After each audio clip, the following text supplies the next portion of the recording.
Hello, good morning students, class 7th SST. As you know very well, in SST we are describing chapter number 1st in geography. In the stream of our videos, last day we have completed about the objectives of this chapters. इस chapter के क्या क्या objectives हैं, environment के बारे में study करना था, components of environment. So last day we have discussed about components of environment and biotic components and abiotic components. The differences between these components we have already explained. And last day it was the points human environment. It is discussed, and today we will discuss about biodiversity. Biodiversity is one of the most important aspects of our environment. It is the variety of informs at all levels of the planet Earth, which includes terrestrial, marine, aerial, and under the surface life forms. It controls and influences the ecological balance as well as the evolution process, depending on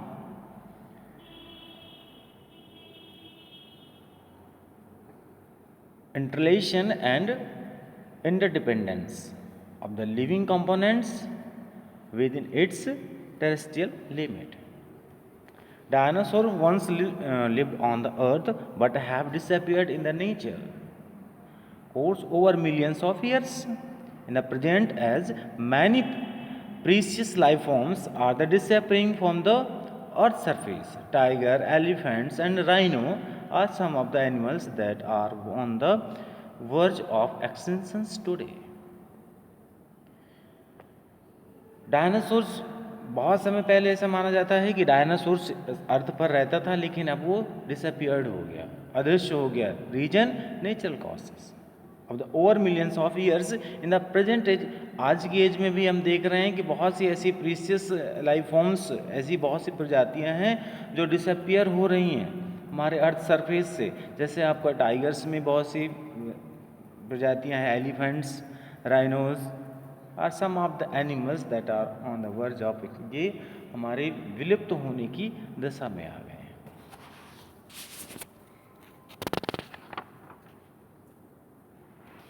now conservation, किस तरीके से हम conserve कर सकते हैं. तो on the most critical needs at present is to protect our environment and ecosystem, the basis unit of the life systems. Some of the steps towards the protections and preservation of life forms are as follows. So you have to study some such type of conservations. Some words, some tricks are given here. How can conserve our nature? So first of all, you have to study about waste disposals. Waste both from household industries. Disposal कहीं का भी हो, चाहे house घर का हो, चाहे industry का हो, चाहे हमारी सोसाइटी का हो, हर तरीके से हमारा injurious for our environment, dangerous for our environment, always harmful and needs proper management.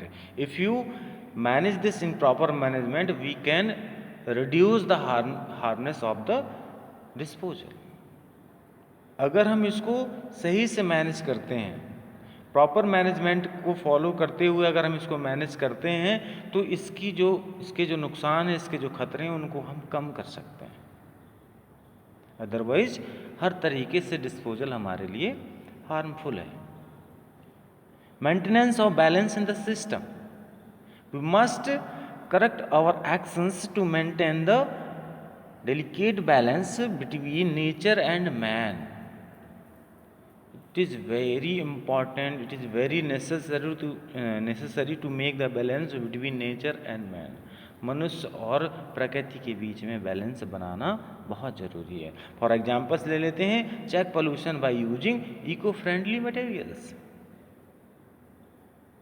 आपको पॉल्यूशन चेक कर सकते हैं आप अपने इको फ्रेंडली मटेरियल्स का यूज करके. Eco-friendly materials, suppose that you are using plastic bag, you can use paper bag instead of plastic bag. सब्जी खरीदने के लिए आप कपड़े का थैला लेकर के जा सकते हैं, प्लास्टिक के थैले को अवॉइड कर सकते हैं, पेपर के बना हुआ थैला लेकर के जा सकते हैं. Afforestation and check on poaching. Afforestation, it means to plant more and more tree, ज़्यादा से ज़्यादा पौधों को लगाना. चेक ऑन पोचिंग, और अवैध तरीके से किए होने वाले शिकारों पर रोक लगाना. Proper emphasis should be given to trees and animals as both are vital sources of life. Both are vital sources of life. Proper emphasis should be given to tree and animals. Tree और animals को both are, दोनों को हमको सही तरीके से balance करके रखना चाहिए. Vital sources of life. Afforestation and reforestation should be put in practice. Afforestation और रिफॉरेस्टेशन. अफॉरेस्टेशन ज़्यादा से ज़्यादा पौधों को लगाना. रिफॉरेस्टेशन जहाँ पर पेड़ लगे थे उनको काट दिया गया है, उनकी जगह पर फिर से पौधों को लगाना, दैट इज रिफॉरेस्टेशन. तो afforestation and reforestation should be put into practice. हमेशा प्रैक्टिस में रहना चाहिए, ये हमारी आदत में रहना चाहिए. Poaching of animals should be checked and prohibited to maintain the proper ecological balance on the earth. और गलत तरीके से, अवैध तरीके से जो हो रहे हैं शिकार, एनिमल्स को जो शिकार किया जा रहा है उन पर रोक लगनी चाहिए. और इकोलॉजिकल अर्थ में ये इकोलॉजिकल बैलेंस बना करके रखना चाहिए. Saving resources and energy. Excessive dependence of fossil fuels and minerals resources of the earth has not only caused the harm beyond the critical limit but is also holding threat of their exhaustion in the next 2-3 decades. ज़्यादा से ज़्यादा fossil fuel पर depend रहना, mineral resources पर depend रहना on the earth has not only cause harm beyond the critical limits but also holding threat of exhaustion in the next 2-3 decade. Decade it means time period of 10 years. So 2-3 it means 20 to 30 years. 20 to 30 years में ही इसके जो हमारे नुकसान हैं, जिससे होने वाली problems है, वो हमको सामने खड़ी हो जानी है अगर हम हमेशा फॉसिल फ्यूल पर ही डिपेंड बने रहें. We must think of our future generation and should maintain a balance between the human and nature components of the environment. हमें अपनी फ्यूचर जनरेशन के बारे में सोचना चाहिए. Suppose that you are using more and more diesel and petrol, तो किसी न किसी दिन ये ख़त्म हो जाएंगे और जितनी भी इससे चलने वाली गाड़ियां हैं, फैक्ट्रीज़ हैं, वो सब कुछ बंद हो जाएंगे. तो हमें अपनी फ्यूचर जनरेशन को भी ध्यान में रखना है, उनकी फ्यूचर को भी ध्यान में रखना है और इनका यूज़ सही तरीके से करना है. और इनके यूज के अलावा हमें एक नए रिसोर्सेज की तरफ बढ़ना है जो इनके यूजेस को कम कर सकते हैं. You are seeing nowadays solar system. जो सोलर सिस्टम है ये लाइट से चलने वाली चीज, सन की लाइट से चलने वाली बैटरीज हैं, कार हैं, ई रिक्शा हैं, इनको डेवलप करना होगा